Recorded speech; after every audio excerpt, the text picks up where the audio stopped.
TVN 24 news নেটওয়ার্কের নিয়মিত আয়োজন টিভিএন অ্যানালিসিস অনুষ্ঠান থেকে আপনাদের সবাইকে স্বাগত জানাচ্ছি আমি রানা আহমেদ। সুপ্রিয় দর্শক, আপনারা এই মুহূর্তে যারা ঘরে টেলিভিশন সেটের সামনে বসে এই অনুষ্ঠানটি দেখছেন কিংবা আরেকটু পরে টেলিভিশন সেটের সামনে বসে আপনাদের এই প্রিয় অনুষ্ঠানটি উপভোগ করবেন, কিংবা এই মুহূর্তে যারা ফেসবুক লাইভে ঢুকেছেন অথবা আরেকটু পরে ফেসবুক লাইভে ঢুকবেন, কিংবা আরও পরে সময় সুযোগ মতো যারা ইউটিউবে অনুষ্ঠানটি দেখবেন তাদেরকেও আগাম স্বাগত জানিয়ে রাখি।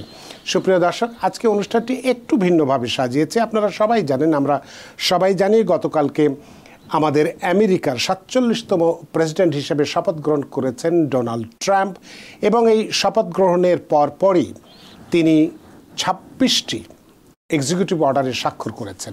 তার মধ্যে একটি আছে যে আমেরিকার জন্মসূত্রে যে নাগরিকত্ব সেটির বাতিলের আদেশ। আজকে যদিও আমরা মূল আলোচনা করব ট্যাক্স বা আর্থিক বিষয়, কারণ আপনারা সবাই জানি, আমরা সবাই জানি যে ট্যাক্স সিজন শুরু হয়ে যাচ্ছে। আগামী ২৭ তারিখ থেকে এটি আনুষ্ঠানিকভাবে শুরু হয়ে যাবে, কিন্তু তার আগে এই বিষয়টি একটু আপডেট, অর্থাৎ ২ থেকে ৩-৪ মিনিটের মধ্যে আমরা আপনাদেরকে জানাতে চাই যে এটির গুরুত্ব কী বা এটা আদৌ সম্ভবপর কিনা, সেই বিষয়টি নিয়ে আমরা কথা বলতে চাই। এবং ট্যাক্স সিজনের আজকে আমরা ট্যাক্স ফাইল করার সাধারণ ভুলগুলো এড়ানোর উপায় কী এবং সঠিকভাবে ট্যাক্স ফাইল করতে কিভাবে আমরা প্রস্তুতি নেব, এই বিষয়টি আমাদের থাকবে। এবং আপনারা নিশ্চয়ই জানেন, আজকে যিনি এই মঙ্গলবারে যিনি থাকেন অতিথি হিসেবে, তার দুটো কুইজ থাকে, সেই কুইজটা তো আমরা নিশ্চয়ই দেখাবো। এর বাইরেও আপনাদের এই ট্যাক্স বা আর্থিক বিষয়ে যে প্রশ্নগুলো থাকবে সেই প্রশ্নগুলো নিয়ে আপনাদেরও প্রশ্ন থাকবে, প্রশ্ন করতে পারেন। আমাদের টেলিভিশন স্ক্রিনে যে টেলিফোন নম্বরটি ভেসে উঠেছে, তারপরেও আমি বলে দিচ্ছি 646-307-9828, এই নম্বরে ফোন করতে পারেন, কিংবা যাদের ফোন করতে একান্তই অসুবিধা হয় তারা ফেসবুকেও প্রশ্ন রাখতে পারেন। আমরা সবগুলো প্রশ্নের উত্তর দেবো। এবং ইত্যকার এই সমস্ত বিষয়ে আলোচনা করবার জন্য আমাদের স্টুডিওর সঙ্গে আজকে উপস্থিত হয়েছেন একদম স্টুডিওতে, যাকে আমরা সবাই চিনি জানি, আমাদের প্রিয়জন, প্রিয় মানুষ, প্রিয় মুখ, প্রিয় অ্যাকাউন্ট্যান্ট জনাব পারভেজ কাজী, আইআরএস এনরোল্ড এজেন্ট এবং সিইও কাকাতুয়া এজেন্সি, এবং যিনি যে বিষয়টি নিয়ে বিশেষ করে জন্মসূত্রে নাগরিকত্ব বাতিলের যে এক্সিকিউটিভ অর্ডার সেটি নিয়ে কথা বলবেন, আমাদের সঙ্গে সংযুক্ত হয়েছেন আমাদের সকলের প্রিয়জন, প্রিয় মানুষ, প্রিয় attorney Moin Chowdhury, accident cases and medical malpractice, immigration বিশেষজ্ঞ, district leader at large, Queens county এবং ইউএস সুপ্রিম কোর্ট বারের সদস্য। আমাদের স্টুডিওতে দুইজনকেই স্বাগত। ধন্যবাদ। ধন্যবাদ রানা ভাই, ধন্যবাদ টিভিএনের দর্শকবৃন্দ যারা এই মুহূর্তে আমাদেরকে শুনছেন অথবা পরবর্তীতে আমাদের সাথে সংযুক্ত হবেন। আপনাদের দুজনকেই অসংখ্য ধন্যবাদ, কারণ দুইজনই অত্যন্ত ব্যস্ত মানুষ। সেই ব্যস্ততা উপেক্ষা করে শীতের এই রাত্রিতে আমাদের স্টুডিওতে একজন উপস্থিত হয়েছেন, একজন সংযুক্ত হয়েছেন, সেজন্য আপনাদের প্রতি হৃদ্য এবং কৃতজ্ঞ। তো প্রথমেই আমরা আলোচনা তো আজকে করবই যে আর্থিক বিষয় নিয়ে, বিশেষ করে ট্যাক্স ফাইল করার সময় সাধারণ ভুলগুলো কী, এড়ানোর উপায় কী আছে, এবং কিভাবে আমরা ভালোভাবে সঠিকভাবে আমরা ট্যাক্স ফাইল করার প্রস্তুতি নেব সে বিষয়টি। তার আগে তো কুইজ আছেই, কিন্তু তার আগে একটু শুধু জানতে চাই অ্যাটর্নি মঈন চৌধুরী আপনার কাছে, যে প্রেসিডেন্ট ডোনাল্ড ট্রাম্প কালকে শপথ গ্রহণ পরেই ২৬টি এক্সিকিউটিভ অর্ডারে স্বাক্ষর করেছেন, তার মধ্যে জন্মসূত্রে নাগরিকত্ব বাতিলের আদেশ তিনি দিয়েছেন। এটি আদৌ কার্যকরী করা সম্ভবপর কিনা একজন আইনজ্ঞ হিসেবে আপনি যদি একটু ব্যাখ্যা করেন, তাহলে অনেকেই ভীতিকর অবস্থার মধ্যে রয়েছে এবং এটি খুবই আলোচনার বিষয়ে দাঁড়িয়েছে। বিষয়টি যদি অল্প ২-৩ মিনিট বা ৫ মিনিটের মধ্যে ব্যাখ্যা করেন, অ্যাটর্নি মঈন চৌধুরী। ধন্যবাদ রানা ভাই। আপনারা সবাই, আমরা সারা বিশ্ব এখন এইটার উপর তাকিয়ে আছে। গতকাল ডোনাল্ড ট্রাম্প শপথ গ্রহণ করার পরে অনেকগুলো এক্সিকিউটিভ অর্ডারের মধ্যে এটা হচ্ছে অন্যতম, যে বার্থ রাইট সিটিজেনশিপ বাতিল হয়ে যাচ্ছে। এই অর্ডারে এক্সিকিউটিভ অর্ডারটা আমি সম্পূর্ণ পড়েছি। হোয়াইট হাউস থেকে যে অর্ডারটা ইস্যু করা হয়েছে তার মধ্যে বলা হয়েছে যে 14th অ্যামেন্ডমেন্টের কথা স্পষ্টভাবে লিখে ব্যাখ্যা করে তারপরে সারা বলেছে যে ডোনাল্ড ট্রাম্প যে অর্ডারটা দিয়েছে তার মধ্যে লেখা আছে যে সুপ্রিম কোর্ট এটা মানে বা ইউএস যে কনস্টিটিউশনের কোথাও লেখা নাই যে যারা জন্ম হবে তাদের পিতা মাতার অবস্থান কি, স্ট্যাটাস কি, এটা সম্পর্কে কিছু লেখা নাই। 14th অ্যামেন্ডমেন্ট যে পাস হয়েছিল 1866-এ এবং রেটিফাই হয়েছিল 1868-এ, যে everyone who born in this country are US citizen, naturalise হলো সিটিজেন হবে। কিন্তু তার পরবর্তীতে 1998-এ আর একটা কেস হয়েছিল, supreme court versus Wong Kim Ark. এই কেসের মাধ্যমে একজন চাইনিজ ন্যাশনাল, চাইনিজ কিন্তু ইউএসএ বর্ন, সান ফ্রান্সিসকোতে জন্মগ্রহণ করে একজন চাইনিজ রি-এন্ট্রি করাতে বাধা দিয়েছিল। তখন ইউনাইটেড স্টেটস ভার্সেস, এই কেসটা হয়েছিল United States versus Wong Kim Ark. So এইখানে তখন সুপ্রিম কোর্ট রায় দিয়েছিল যে রেস, রিলিজিয়ন, ন্যাশনালিটির কারণে তাকে এইটা বাতিল করা যাবে না, কারণ তাদের বাতিল করার কথা ছিল চাইনিজ এক্সক্লুশন অ্যাক্ট অনুযায়ী। তো একটা সুপ্রিম কোর্ট রায় দিয়েছিল, তারপরে এটা বলবৎ ছিল। কিন্তু বর্তমানে যে আইনটা, যে এক্সিকিউটিভ অর্ডার দেওয়া হয়েছে, এটা কার্যকর হবে 30 দিন পর থেকে। আমি গতকালকে এক্সিকিউটিভ অর্ডার সাইন করেছে, কিন্তু এটা কার্যকর হবে আগামী 30 দিন পর থেকে। সবার সুবিধার্থে বলছি 19 ফেব্রুয়ারি থেকে। হ্যাঁ, আজকে যদি কেউ জন্মগ্রহণ করে তার এটা প্রযোজ্য হবে না, শুধুমাত্র ফেব্রুয়ারি 21-এর পরে যা জন্মগ্রহণ করে তাদের ফেব্রুয়ারি 19। কিন্তু যদি না তারা কেস এর মধ্যে 22টা স্টেটে already attorney general already injunction জন্য ফাইল করেছে, এটা হয়তো 22টা স্টেটের মধ্যে কোনো একটা স্টেটে যদি ব্লক করে দেয়, তখন কিন্তু এটা স্থগিত হয়ে যাবে। স্থগিত হওয়ার পরে আবার যেই স্থগিত করছে হিয়ারিং এর পরে এটা সুযোগ থাকবে ইউএস সার্কিট কোর্টে ফাইল করার। সার্কিট কোর্ট যেই পক্ষে যাক না কেন, তখন এটা যাবে ইউনাইটেড স্টেটস সুপ্রিম কোর্টে। ইউনাইটেড স্টেটস সুপ্রিম কোর্ট হচ্ছে last resource. United Supreme Court হচ্ছে holder of the United States constitution. আমি ইউনাইটেড সুপ্রিম কোর্টের একজন সদস্য। ইউনাইটেড সুপ্রিম কোর্টে হচ্ছে 6 জন জাস্টিস রিপাবলিকান এবং 3 জন জাস্টিস হচ্ছে ডেমোক্রেট। সো ডোনাল্ড ট্রাম্পের একমাত্র ভরসা ইউএস সুপ্রিম কোর্ট। যদি সুপ্রিম কোর্টের 6 জন জাস্টিসের 5 জনও যদি একমত হয়, তখন কিন্তু এটা 14th অ্যামেন্ডমেন্টের এক্সপ্লেনেশন করতে পারে।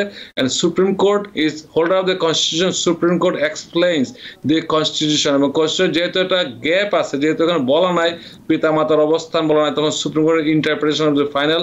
কিন্তু একটা জিনিস মনে রাখতে হবে, যারা এই দেশে ডিপ্লোম্যাটরা আছেন, তাদের ছেলেমেয়েরা কিন্তু এই দেশের জন্মসূত্র নাগরিক হয় না। সো ওই প্রেক্ষিতে ডোনাল্ড ট্রাম্প ওইটার অনুসরণ করে চাচ্ছে সুপ্রিম কোর্ট দিয়ে একটা ব্যাখ্যা নেওয়ার, যে যাদের পিতা মাতার একজন, যদি 2 জনের মধ্যে একজনও যদি আমেরিকার নাগরিক হয়তো বা বৈধভাবে বসবাস করে গ্রিন কার্ড থাকে, তারা কিন্তু বৈধভাবে জন্মসূত্র অধিকারটা পাবে। এবং তাদের যদি কারো 2 জনের মধ্যে কোনো একজন কারো যদি আমেরিকার নাগরিকত্ব বা আমেরিকান গ্রিন কার্ড না থাকে, এবং তারা যদি এই দেশে ট্যুরিস্ট ভিসায় এসে অবৈধভাবে থাকে বা বৈধভাবে থাকলো, গ্রিন কার্ড না থাকলো, তাহলে কিন্তু তারা বায়োলজিক্যাল প্যারেন্টস এর থাকতে হবে। যদি স্টেপ ফাদার মাদার দিয়ে কোনো আর ওই জন্মসূত্রটা হবে না, বায়োলজিক্যাল প্যারেন্টস দেওয়া হবে। সো এই বিষয়টা এখনো দেখার বিষয় যে পরবর্তীতে কি হয়। এটা কয়েক মাস সময় লাগবে, এখানে ভয়ের কিছু নাই, কিন্তু আবার স্বস্তিরও কিছু নাই। এটা সবার জন্য কনসার্ন যে আমরা দেখতে হবে সুপ্রিম কোর্ট কোন দিকে মনোনিবেশ করে। এবং যারা আপনারা ইতিমধ্যে জন্মগ্রহণ করেছে বাচ্চা, তাদের পাসপোর্ট নিয়ে যাওয়ার ইমার্জেন্সি করে ফেলা উচিত। পরবর্তীতে প্রবলেম ক্রিয়েট হতে পারে। এটা ক্যাট এন্ড মাউস খেলা হবে, আজকে বন্ধ হবে, কালকে আবার এটা চালু হবে, এইভাবে খেলা চলতে থাকবে কয়েক মাস সুপ্রিম কোর্টে যাওয়ার আগ পর্যন্ত। আপনারা জি, আর যদি প্রশ্ন থাকে করতে পারেন। কোনো প্রশ্ন নেই, অনেক প্রশ্ন আছে, কিন্তু আজকে আপনার সাথে প্রশ্ন করবো না, কারণ আজকে আমাদের মূল আলোচনার বিষয় ট্যাক্স। সুপ্রিয় দর্শক, এই বিষয়টি না, আপনি যাবেন না, আপনি আগেই যাবেন না, যেহেতু দর্শকদের একটু জানাতে চাই এই বিষয়টি যেহেতু খুবই সেন্সিটিভ এবং বিষয়টি খুব আলোচনার বিষয়বস্তুতে পরিণত হয়েছে। আজকে আমরা ট্যাক্স নিয়ে কথা বলবো, কিন্তু আপনাদের প্রতিশ্রুতি দিচ্ছি আগামীকাল রাত্রি 10টায় আমরা পুরোপুরিভাবে এইটি নিয়ে একটি অনুষ্ঠান করতে চাই। আশা করি সেটি আমরা করতে পারবো, সেখানে আপনাদের সবগুলো প্রশ্নের উত্তর দেব। আর এই মুহূর্তে শুধু আপনাদের সুপ্রিয় দর্শক আপনাদের জানাতে চাই, ইমিগ্রেশন সংক্রান্ত কোনো প্রশ্ন আজকে আমরা নিতে পারবো না, তবে যেহেতু ইতিমধ্যে 1 বা 2 জন করেছেন, শুধু আপনাদের এই 2 জনের প্রশ্নটাই নিব, তার বাইরে আমরা নিতে পারবো না। এরপরেই আমরা আমাদের মূল আলোচনা যে ট্যাক্স সংক্রান্ত যেটি বলেছি সেটি আমরা যাব। সুপ্রিয় দর্শক, কে আছেন টেলিফোনে? নাম পরিচয় দিয়ে আপনার প্রশ্নটি করুন। জি, আসসালামু আলাইকুম রানা ভাই। ওয়া আসসালাম। জি, জি, আমি যে মিশিগান থেকে সায়েম বলছিলাম ভাই। আমি আপনার একজন ফ্যান, অনেক বড় ফ্যান।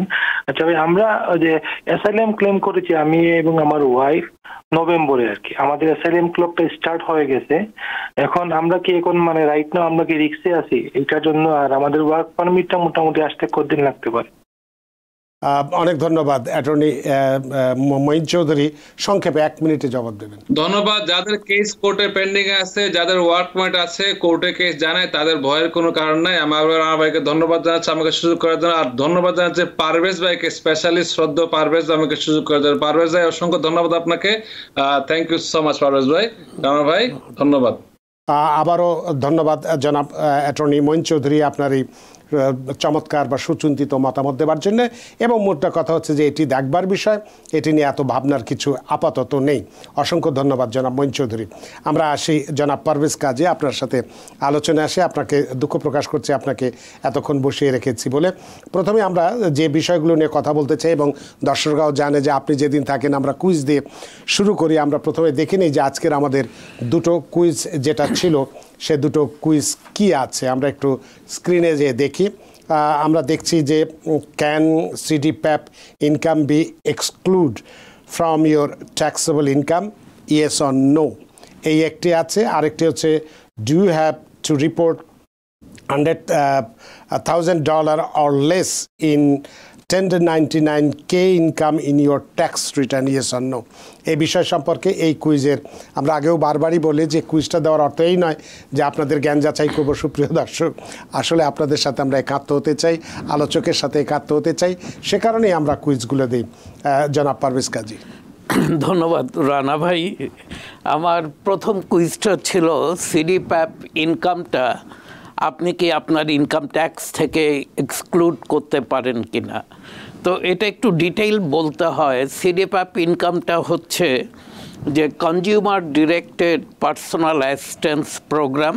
এটা স্টেট মেডিকেডের অধীনে আপনি আপনার বাসায় থেকে আপনার বাবা মা, আত্মীয় স্বজন, শ্বশুর শাশুড়ি অথবা আপনার যদি কোনো শিশু থেকে থাকে যার কোনো না কোনোভাবে কোনো ডিসএবিলিটি আছে, সেই কারণে যেই সার্ভিসটা দিয়ে থাকেন একই বাসায় থেকে, এখানে ক্যাচটা হচ্ছে সেম হাউস হোল্ডে থেকে আপনি যদি এই সার্ভিসটা দিয়ে থাকেন তাহলে এই ইনকামটা এক্সক্লুডেবল ফ্রম ইয়োর ইনকাম। তো এখানে কুইজের উত্তরটা হচ্ছে ইয়াস, CDPAP income could be excluded from your taxable income.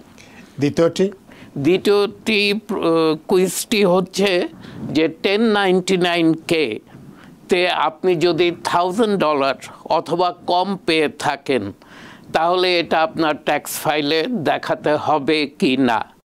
Answer is ইয়াস, এটা দেখাতে হবে। আপনি এনি অ্যামাউন্ট 1099K তে পাবেন, সেটা কিন্তু আপনি হেলা করবেন না, ওটা ফেলে আসবেন না। আমি এই কুইজটা স্পেশালি দিয়েছি। গতকালকে একজন ফাইল করতে এসছে, সে বলছে আমার 1099K তে 750 টাকার একটা ইনকাম আছে। তো আমি ওর জন্য ওটা আনি নাই। পারবেন ভাই, ওটা তো বোধহয় লাগবে না। তো আমি তখনই ডিসাইড করেছি এটা অবশ্যই কুইজে রাখবো এবং এটা পরিষ্কার করব যে এনি ইনকাম আপনারা এনি 1099 পান সেটা অবশ্যই আপনার ট্যাক্স প্রিপেয়ারার কাছে নিয়ে যাবেন এবং সে ডিসাইড করবে এটা দেখাবে কি দেখাবে না, আপনি না, মানে ট্যাক্স পেয়ার ডিসাইড করবে না। ইনফ্যাক্ট এগুলো দেখাতে হয়। তো এনি ইনকাম উনি যেন নিজেই ডিসাইড না করেন যে আমি এটা ডকুমেন্টটা আমার যে ট্যাক্স প্রস্তুত করবে প্রফেশনাল তাকে দেব কি দেব না, এই সিদ্ধান্তটা যেন উনি না নেন। তো এখানে উত্তর হচ্ছে যে আপনার 1099K income below 1000 it's taxable, মানে ট্যাক্সেবল এনি অ্যামাউন্ট, সেটি হলো কথা। তার মানে আজকের দুটো কুইজের উত্তরই হচ্ছে ইয়েস, দুটোই ইয়েস। তো আপনাকে অনেক ধন্যবাদ। সুপ্রিয় দর্শক নিশ্চয়ই বুঝতে পেরেছেন। তো CDPAP-এর কথা যখন উঠলই, আমরা CDPAP নিয়ে ইদানিং বেশ আলোচনা করেছি এবং আরও আলোচনা হয়তো করা যেতে পারে। সেক্ষেত্রে একটু আপনার কাছে আমরা জানতে চাই, আপনি একজন অ্যাকাউন্ট্যান্ট হিসেবে এই সিডিপ্যাপের যে ইনকামগুলো আছে আপনি বললেন, এবং এই যে পদ্ধতিগত বা ব্যবহারিক কিছু পরিবর্তন আসছে তার প্রেক্ষিতে আপনি কি বলবেন যে এই সিডিপ্যাপের ইনকামগুলো আমাদের ট্যাক্সের উপরে কিভাবে প্রভাব বিস্তার করবে? অবশ্যই। ধন্যবাদ রানা ভাই, ধন্যবাদ টিভিএন দর্শকবৃন্দ। সিডিপ্যাপ নিয়ে একটা বেশ বড় ধোঁয়াশা সৃষ্টি হয়েছে এবং এটার জন্য আমরাও বেশ ব্যস্ত থাকছি। আমাদের অনেক ক্লায়েন্ট যারা সিডিপ্যাপের এই সুযোগ সুবিধাটা ভোগ করছে তারা ফোন করছে এবং তাদেরকে বলা হয়েছে অথবা বলা হচ্ছে যে সিডিপ্যাপ আর থাকবে না। কথাটা কিন্তু সম্পূর্ণ মিথ্যা, ঠিক নয়। সিডিপ্যাপ যেভাবে আছে সেভাবেই থাকবে। এখন শুধুমাত্র সিডিপ্যাপ এই সার্ভিসটা যারা দিত 600-রও বেশি প্রতিষ্ঠান, উনারা হয়তো থাকছেন না। এখন একটা সেন্ট্রাল পার্টিকে পিপিএল, প্রাইভেট পার্টনারশিপ এলএলসি এই নামের একটা পার্টি পিপিএল, যে এর আগে অন্যান্য স্টেটে সিডিপ্যাপ প্রোগ্রামটা তারাই ইন্ট্রোডিউস করেছে এবং তারা মনিটর করেছে এবং তাদের মাধ্যমে এই সার্ভিসটা দেয়া হচ্ছে আরও 17টা স্টেটে। তারা এখন নিউ ইয়র্ক স্টেটেও আসছে এবং আমাদের গভর্নর হকুল এই সিডিপ্যাপ সার্ভিসটা শুধুমাত্র একটা এজেন্সিকে দিচ্ছে, মানে পিপিএলকে, এবং পিপিএল আরও 4টি প্রতিষ্ঠানকে নিয়ে এই পুরো সার্ভিসটা আগে যেভাবে দেওয়া হচ্ছিল ওরা বলছে ওরা আরও ইফিশিয়েন্টলি দিবে এবং সিডিপ্যাপ সার্ভিস থাকছে। আমাদের কমিউনিটিতে যেটা বলা হচ্ছে যে সিডিপ্যাপ থাকবে না, সকলকে পিসিএর অধীনে আসতে হবে এবং সেটা লেক্সা অথবা পিসিএর অধীনে আসতে হবে এবং তাদেরকে একটা ট্রেনিং নিয়ে তাদেরকে সার্টিফিকেশন লাগবে। উইদাউট সার্টিফিকেট তারা দিতে পারবে না। এবং এখানে যেই ট্যাক্সের যেই সমস্যাটা হবে সেটা হচ্ছে যে সিডিপ্যাপে একই বাসায় থেকে নিজের বাবা মা, শ্বশুর শাশুড়ি অথবা নিজের আত্মীয় স্বজনকে এই সার্ভিসটা দিয়ে যেই ইনকামটা আমরা আর্ন করতাম সেই ইনকামটাকে আমরা ট্যাক্স ফাইলে গিয়ে এক্সক্লুড করতে পারতাম। এখানে ক্যাচ হচ্ছে কিন্তু একই বাসায় থাকতে হবে, কিন্তু আপনি যদি সার্টিফিকেটধারী হন আপনি কিন্তু যাকে সার্ভিস দিচ্ছেন তার বাসায় থাকতে পারেন না, আপনাকে অন্য বাসায় গিয়ে সার্ভিসটা দিতে হবে। এবং যখন এই সার্ভিসটা আপনি দিবেন তখন কিন্তু ইনকামটাকে আপনি এক্সক্লুড করতে পারবেন না। এবং ইনকামটাকে যদি এক্সক্লুড করতে না পারেন তাহলে এই এক্সক্লুড করে যেই বড় অঙ্কের একটা রিফান্ড পেতেন ট্যাক্স ফাইল করে, সেটা কিন্তু আর হবে না। এবং এই ব্যাপারে আমাদের পরামর্শ হচ্ছে যে সিডিপ্যাপও থাকছে, সেই সাথে পিসিএ আপনার সার্টিফিকেট নিয়ে এই সার্ভিসটা আরেক বাসায় প্রোভাইড করতে পারেন। হয়তো বেতন এতে কিছু বাড়বে আপনার, যেহেতু আপনি এখন একজন সার্টিফিকেটধারী, এবং এই সিদ্ধান্তটা আপনার। আপনি কি আপনার বাসায় আপনার আত্মীয়কে সেবা দিবেন নাকি না আপনি অন্য বাসায় গিয়ে অন্যের বাবা মা অথবা অন্যের আত্মীয় স্বজনকে এই সেবাটা দিবেন এবং পয়সাটা আর্ন করবেন। আর সেই সাথে আপনাকে মাথায় রাখতে হবে যে এই টাকাটা আপনি আর্ন করবেন এই পুরোটাই কিন্তু ট্যাক্সেবল হবে পিসিএ অথবা লেক্সার অধীনে। কিন্তু সিডিপ্যাপে যেই টাকাটা আপনি আর্ন করতেন যখন আমাদের কাছে আসতেন ফাইল করার জন্য, আমরা ট্যাক্স প্রফেশনালরা এটাকে এক্সক্লুড করে দিতাম আপনার ইনকাম থেকে, এবং সেই কারণে আপনি আর্নড ইনকাম ক্রেডিট ইআইটিসিটা পাওয়া যেত পুরোপুরি। ইআইটিসিটা একটু ভালো অঙ্কের ইআইটিসি পেতেন, সেটা হয়তো জুটবে না। আবার অনেকের মেডিকেইডেও সমস্যা হবে ইনকাম বেড়ে যাওয়ার কারণে আপনারা ইন্স্যুরেন্সের ক্ষেত্রে, হ্যাঁ, মেডিকেড হেলথ ইন্স্যুরেন্সের ক্ষেত্রে আপনাদের হয়তো সমস্যা হলেও হতে পারে। তো এই জিনিসগুলো বিবেচনা করে সিদ্ধান্ত নেবেন কি করবেন কি করবেন না। অনেক ধন্যবাদ জনাব পারভেজকে। যে যদিও এটা আমরা আলোচনা আনতে চাইনি, কিন্তু যেহেতু আপনি কুইজটা রেখেছিলেন এবং এটা নিয়ে আপনি নিজেই বললেন যে একটা বিরাট ধোঁয়াশা আছে এবং প্রতিদিনই অনেক ক্লায়েন্ট আপনাদেরকে এই বিষয়টি নিয়ে টেলিফোন করছে, সশরীরে আসছে। সুতরাং আপনার মাধ্যমে, আপনার মুখ দিয়ে আমাদের টিভিএন টেলিভিশনের মাধ্যমে যদি আমরা জানাই, তাহলে হাজার হাজার লাখ লাখ দর্শক সেটা জানতে পারছে। সুতরাং এর কারণেই আজকের এই আলোচনাটি করলাম। এখন আমরা আসতে চাই যে ট্যাক্স ফাইল করার সময় যে যেহেতু আমরা জানি যে আর কয়েকদিন, আজকে 21 তারিখ আর 6 দিন পরে, অর্থাৎ আজকে মঙ্গলবার, সামনের সোমবার থেকেই ট্যাক্স ফাইলিং শুরু হচ্ছে 27 তারিখ থেকে।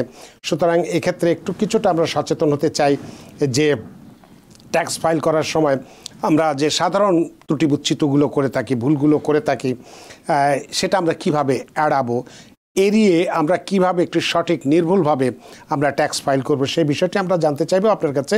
আমরা যে প্রশ্নটি রেখেছিলাম, যে বিষয়টি নিয়ে আমরা কথা বলবো, তবে যেহেতু সময় হয়ে গেছে, একটি বিরতি নেব, বিরতির পরে একবার এই বিষয়টি নিয়ে কথা বলতে চাই। সুপ্রিয় দর্শক, নিচ্ছে একটি ছোট্ট বিরতি, সে পর্যন্ত আমাদের সাথেই থাকুন। সুপ্রিয় দর্শক, বিরতির পর ফিরে এলাম আপনাদের প্রিয় অনুষ্ঠান টিভিএন অ্যানালিসিসে। আজকের অতিথি জনাব পারভেজ কাজী, IRS এনরোলড এজেন্ট এবং CEO কাকাতো এজেন্সি, এবং আপনাদের সাথে রয়েছে আমি রানা আহমেদ। জনাব পারভেজ কাজী, প্রশ্নে যাওয়ার আগে দুইটা প্রশ্ন ফেসবুক থেকে একটু নিতে চাই। শাহানা সুশান, তিনি বলছেন, আমার ছেলে আমার সিডিপ্যাপ সেবা দিচ্ছে, এখন কি সে PPL এর সাথে যাবে? আপনার কি মত? হ্যাঁ, আপনি যদি সিডিপ্যাপের সাথেই থাকতে চান এবং সেই সেবাটি পেতে চান, তাহলে তাকে PPL এর সাথেই যেতে হবে। আর যদি চান যে ছেলে আপনার নিশ্চয়ই আপনার সাথে থাকে, সেই কারণেই বলছি, সিডিপ্যাপ সেবা পেতে হলে সে আপনার বাসায় থেকে আপনাকে সেবা দিতে পারবে। কিন্তু সে যদি PCA-তে যায়, তাহলে কিন্তু সে আর আপনার সাথে থাকবে না, এবং সেই সূত্র ধরে আপনার সেবায় অথবা তার ট্যাক্স ফাইলিংয়ে কিছু পরিবর্তন আসবে। তো আমার উপদেশ হচ্ছে, অ্যাডভাইস হচ্ছে যে সিডিপ্যাপে থাকলেই তার আপনাদের দুজনের জন্যই মঙ্গল। অনেক ধন্যবাদ শাহানা সুসান আপনার প্রশ্নের জন্যে। রাকিবুল হাসান, তিনি বলছেন, সালাম দিয়েছেন। ওয়ালাইকুম আসসালাম। আমি রাকিবুল হাসান। আমার প্রশ্ন হলো, যারা 2024-এর লাস্টের দিকে সোশ্যাল সিকিউরিটি এবং ওয়ার্ক পারমিট পেয়েছি, সেক্ষেত্রে আমি কবে থেকে ট্যাক্স ফাইল করলে ভালো হবে? উনি এসছেন কবে এই দেশে? তা কিছু বলেনি, জাস্ট বলছে আমার কাছে 2024 লাস্টের দিকে, 24-এর লাস্ট শেষের দিকে। আমি ধরে নিচ্ছি আপনি 2024-এর প্রথম থেকেই এই দেশে ছিলেন, অতএব আপনার উচিত হবে 2024 থেকেই আপনার ফাইল শুরু করা। অর্থাৎ এই বছর 24-এর ফাইলগুলো আমরা 2025-এ করি। তো আপনি এখন আপনার ফাইল, মানে ইনকাম যাই থাক না কেন, দরকার পড়লে শূন্য ইনকাম দিয়ে হলেও কি ফাইলটা করবে? না, শূন্য ইনকাম নয়, শূন্য ইনকাম দিয়ে ফাইল করার দরকার পড়ে না, যদি আপনার কোনো রিপোর্টেবল ইনকাম না থাকে। যদি রিপোর্টেবল ইনকাম থাকে, আপনি অবশ্যই 24-এর ফাইলটি করবেন। অনেক ধন্যবাদ জনাব রাকিবুল। এবং মোহাম্মদ রুবেল, আপনার প্রশ্নটি যেটি করেছেন এটি আগামীকাল করুন, ইমিগ্রেশন সংক্রান্ত। এটা আগামীকাল আমরা উত্তর দেবো। একজন টেলিফোনে আছে দর্শক। সুপ্রিয় দর্শক, কে আছেন টেলিফোনে? দয়া করে পরিচয় দিয়ে আপনার প্রশ্নটি করুন। হ্যালো, আসসালামু আলাইকুম। আসসালাম। আমি প্রশ্ন করতে চাচ্ছিলাম যে আমার একটা ইন্ডিভিজুয়াল বাড়ি আছে আপনার নাসাউ কাউন্টিতে, কিন্তু আমি প্রপার্টি যে মর্গেজ দেই তাতে প্রায় 25,000 টাকার মতো এখানে আপনার মর্গেজের উপরে যে একটা ইন্টারেস্ট যায় আর কি, এবং প্রপার্টি ট্যাক্স আসে প্রায় 14,000 টাকা, 40,000 কাছাকাছি। তো এই টাকাটা কি আমি ট্যাক্স রিটার্নের সময় কোনো ধরনের সুযোগের মধ্যে আনতে পারবো কিনা? অনেক ধন্যবাদ। আমার একটু প্রশ্ন হচ্ছে, এটা কি আপনার রেন্টাল প্রপার্টি? না, এটা আমার প্রিন্সিপাল প্রপার্টি, এটা আমার থাকি আমি এখানে। আপনি এই প্রপার্টিতে থাকেন? আচ্ছা, হ্যাঁ, এই প্রপার্টিটা আপনি দেখাবেন আপনার ট্যাক্স ফাইলে। আপনি জানেন যে ইন্টারেস্ট যেটা দিয়ে থাকেন, মর্গেজ ইন্টারেস্ট, এটা পুরোটাই কিন্তু ডিডাক্টেবল, স্কেডিউল এ আইটেম আইজে গিয়ে আপনি এটাকে ডিডাক্ট করতে পারবেন। আর প্রপার্টি ট্যাক্সের উপরে একটা ক্যাপ আছে যে আপনি 10,000-এর বেশি ডিডাকশান নিতে পারেন না। তো হোয়াট এভার ইট ইজ, এবং আপনার যদি চ্যারিটেবল গিভিংস থেকে থাকে সেগুলো সব যোগ করে দেখবেন যে আপনার আইটেমাইজ ডিডাকশানটা স্ট্যান্ডার্ড ডিডাকশানের চাইতে বেশি কি কম। যদি বেশি হয়ে থাকে তো আপনি অবশ্যই আপনার প্রপার্টির মর্গেজ ইন্টারেস্ট, প্রপার্টি ট্যাক্স এবং সেই সাথে যদি চ্যারিটেবল গিভিংস এবং অন্য কিছু থেকে থাকে সেগুলো ক্লেম করে আপনি আইটেমাইজ ডিডাকশন করবেন ফাইলে, এবং আপনার রিফান্ডটা এতে বেড়ে আসবে। অনেক ধন্যবাদ প্রিয় দর্শক। সুপ্রিয় দর্শক, কে আছেন টেলিফোনে? দয়া করে নাম পরিচয় বলে আপনার প্রশ্নটি করুন। আসসালামু আলাইকুম। ওয়ালাইকুম আসসালাম। আমার প্রশ্ন, আমি আমার বাসার অ্যাড্রেস চেঞ্জ করে অন্য বাসায় অ্যাড্রেস দিয়ে আমি একটা W2 পাইছি, কিন্তু আমার ওয়াইফ আরেক বাসায় থাকে, আমার মাকে সেবা দেয়। এখন আমি কি হাজবেন্ড ওয়াইফ জয়েন্ট ফাইল করতে আমার কি কোনো সমস্যা হবে? অনেক ধন্যবাদ আপনার প্রশ্নের জন্য। আপনারা কি একসাথে থাকেন না আলাদা বাসায় বললো? আমি মানে কিছু বাঙালি হোম কেয়ারের এজেন্সির কারণে আমি সিজিএফতে চলে গেছি পিসিতে, যার ফলে আমাকে অন্য জায়গায় অ্যাড্রেস দেখাইতে হয়েছে। এখন আমি অন্য জায়গায় W2 পাইছি, আমার ওয়াইফ থাকে এক বাসায়, আমি থাকি আরেক বাসায়, মা থাকে এক বাসায়, লাইফটা হজবরল হয়ে গেছে। এখন আমি কি কোনো ক্রিমিনাল অ্যাক্টে, কারণ আমি কোন ক্রিমিনাল অ্যাক্টে পড়বো কিনা? এই আপনারা ভিন্ন বাসায় থাকেন? ফিজিক্যালি একসাথে থাকি, ফিজিক্যালি একসাথে থাকেন, ফিজিক্যালি একসাথে থাকেন, কিন্তু দেখাচ্ছেন ভিন্ন ভিন্ন জায়গায়। কিন্তু হোম কেয়ার এবং এই বাঙালি হোম কেয়ার এজেন্সির কারণে আমি সেপারেট অ্যাড্রেস দেখাইতেছি। সত্য কথা বলার জন্য আপনাকে ধন্যবাদ। ধন্যবাদ জনাব ভাই। এটা অত্যন্ত জটিল একটা সমস্যা আপনি বলছেন। আমি সর্বপ্রথম বলবো যে কোনো হোম কেয়ার এজেন্সির কারণে আপনি থাকবেন এক বাসায় কিন্তু কাগজে কলমে দেখাবেন আরেক বাসা, এগুলো কিন্তু ঠিক পদক্ষেপ না। এগুলো আলটিমেটলি আপনাদেরকে বিপদে ফেলতে পারে। তো উচিত হবে যেটা সত্য সেটা বলা এবং সেটাই বিভিন্ন স্থানে উপস্থাপন করা, তাহলে আপনাদের ফাইল সহজ হবে।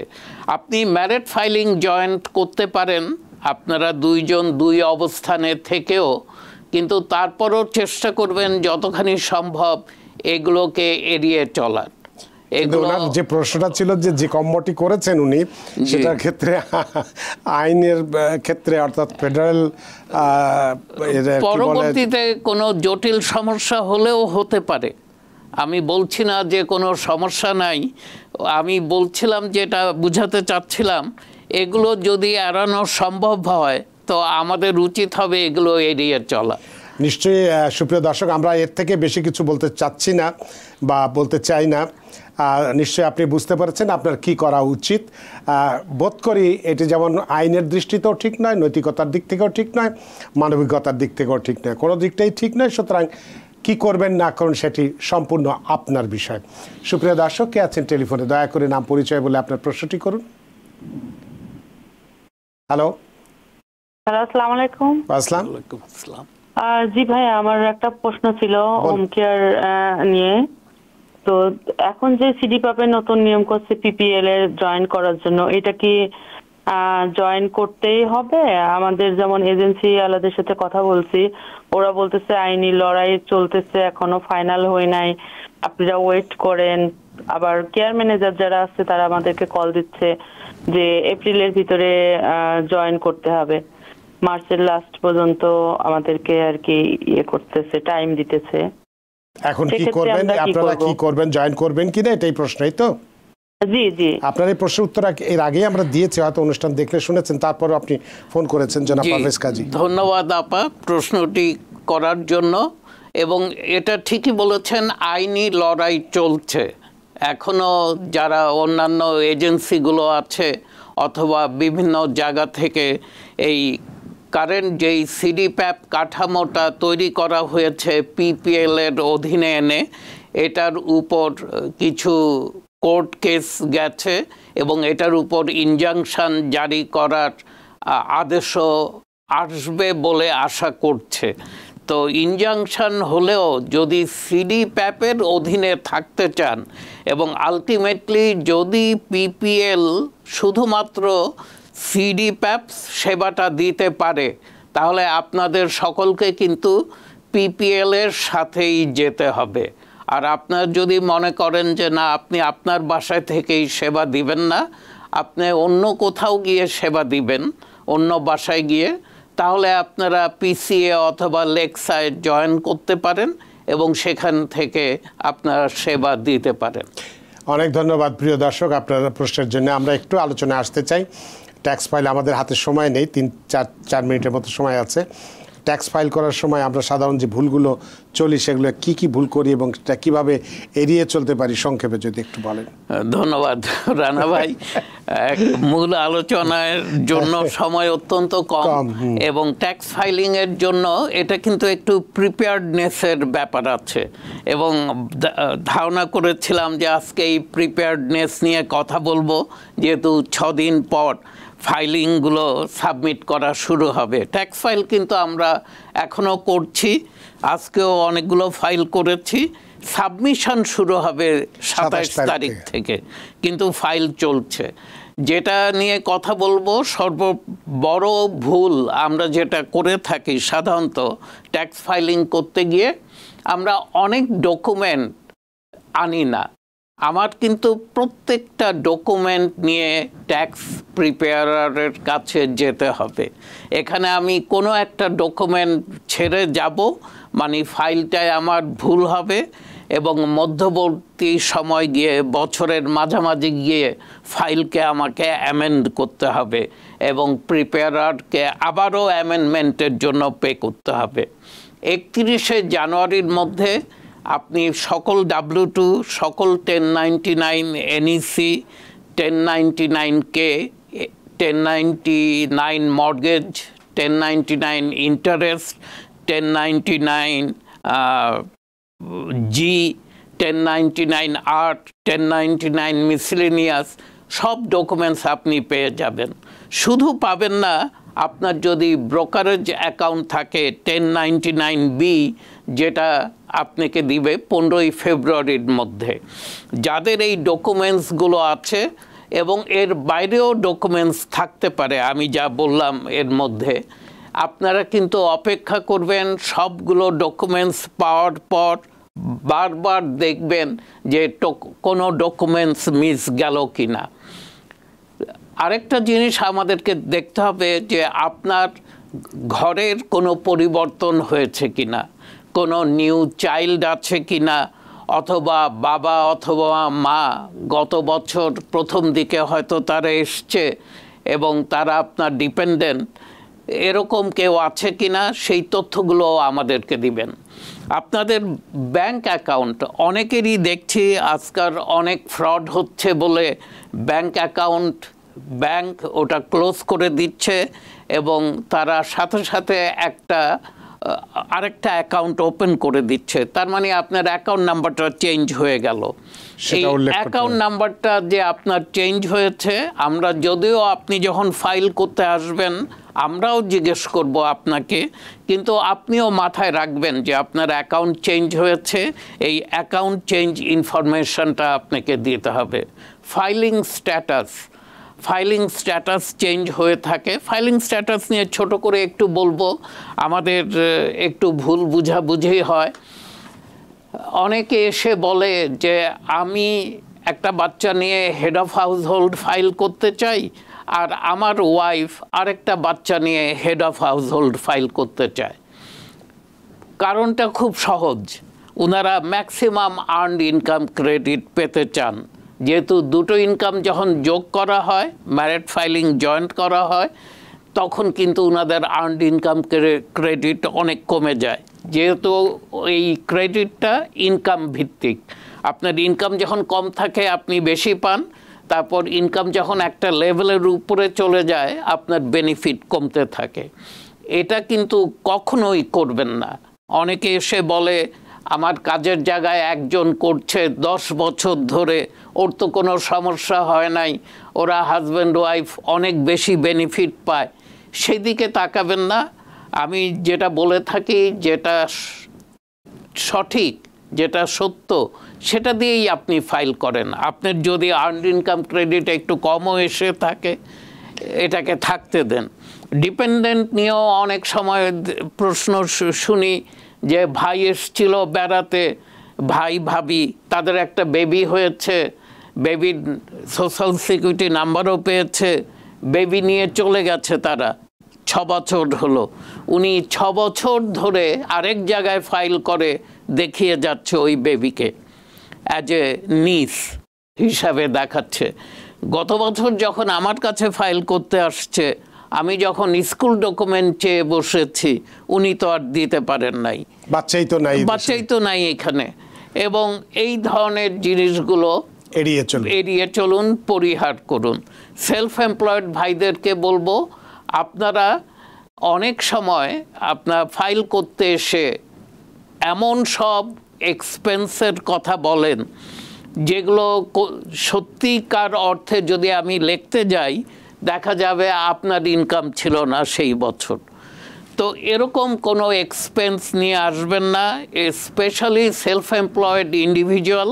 আপনারা যারা earned income credit, child tax credit এগুলো পেয়ে থাকেন, আপনাদের ফাইলগুলোকে কিন্তু খুব বিশেষভাবে পরখ করা হয়, অডিট করা হয়। অডিট রিস্ক অনেক বেশি থাকে। ফরেন অ্যাসেট রিপোর্টিং বলে একটা কথা আছে, আমরা প্রায়শই বলে থাকি। বেশিরভাগ ক্লায়েন্ট তারা এটা দেখাতে চায় না, তারা ভয় পায়, কিন্তু এখানে ভয়ের কিছু নাই।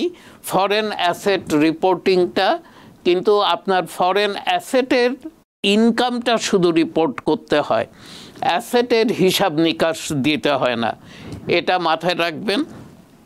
আর বিজনেস ফাইলার যাদের সি কর্প আছে, এস কর্প আছে, অথবা যারা এলএলসি করেন, এস কর্প এবং এলএলসি ভাইরা যদি মাল্টি মেম্বার এলএলসি হয়ে থাকে, 15ই মার্চ আপনাদের লাস্ট ডে। আমাদের হাতে সময় নেই, জাস্ট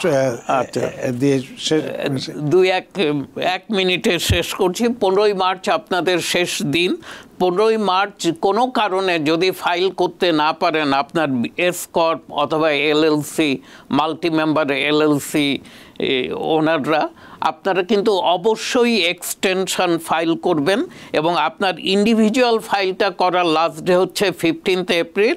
তার আগে এই ফাইলটা করে, যেহেতু এটা একটা পাস-থ্রো এন্টিটি, এই ইনফরমেশনটা আপনার পার্সোনাল ফাইলে যেতে হবে। অনেক ধন্যবাদ জনাব পারভেজ কাজী। আসলে বিস্তারিত আপনি আলোচনা করতে চাইতেন, কিন্তু সেটা সম্ভব হচ্ছে না, আমাদের অনুষ্ঠান শেষ করতে হচ্ছে। আপনাকে অসংখ্য ধন্যবাদ, খুব চমৎকারভাবে আপনি আলোচনা করেছেন, সবগুলো অনেক দর্শকের প্রশ্নের উত্তর দিয়েছেন। সত্যি আমরা ঋদ্ধ এবং প্রাণিত। ধন্যবাদ রানা ভাই, ধন্যবাদ টিভিএনের দর্শক। প্রিয় দর্শক, আজকের অনুষ্ঠান শেষ। আশা করি আজকের অনুষ্ঠান যথেষ্ট আপনাদের ভালো লেগেছে। যে যেখানেই থাকুন, ভালো থাকুন, সুস্থ থাকুন, নিরাপদে থাকুন টিভিএন 24 নিউজ নেটওয়ার্কের সাথেই। শুভরাত্রি। টিভিএন 24 টেলিভিশন দেখতে আজই কল করুন 7187776556। লগ ইন করুন www.totalcablebd.com। নিউ ইয়র্ক থেকে সম্প্রচারিত টিভিএন 24 টেলিভিশন বিশ্বজুড়ে বাঙালির কণ্ঠস্বর।